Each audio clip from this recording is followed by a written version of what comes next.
Political battle is being waged over Oklahoma's land and water. Voters will decide on their right to farm issue next month. But opponents of State Question 777 say that name is misleading. Chally's Charles Ely has a look at that fundamental struggle. Since the days of the Indian Territory, life in Oklahoma is pretty much centered on the land, the grass, and the things that they can grow. These days, ranchers and farmers say they're in a battle for survival, but their opponents say it's a permanent power grab the rest of us can't afford.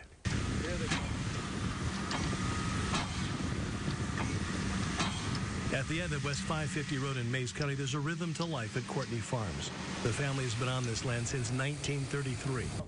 A member of the fourth generation thinks the state question can help him continue that legacy. We value this and, value the history of it.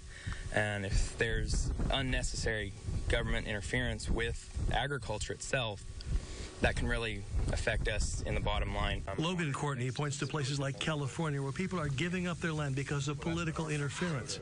But opponents of the state question contend that won't happen here. Dwelling on the obvious, we're not California. Our legislature has been very protective of agriculture since statehood, and so have the people. The opposition says the issue's language is too broad and powerful. It prohibits the legislature from passing laws that would take away the right to employ agricultural technology and livestock production without a compelling state interest. That last phrase has a lot of legal muscle. It is the highest burden there is.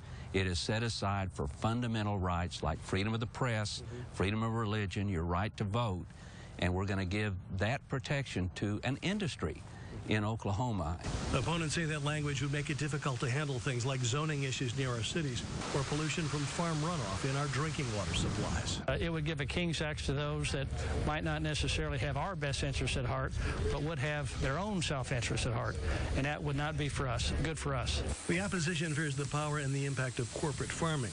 But back in Mays County, family farmers like Logan Courtney back the state question because they see it as insurance. That's important to me. It's ensuring that we preserve the way of life that predates Oklahoma itself. The farmers say they're the original environmentalists with a vested interest in the land and the water, while the opposition says we need checks and balances in the public interest. In Mays County, Charles Ely, Tulsa's Channel 8.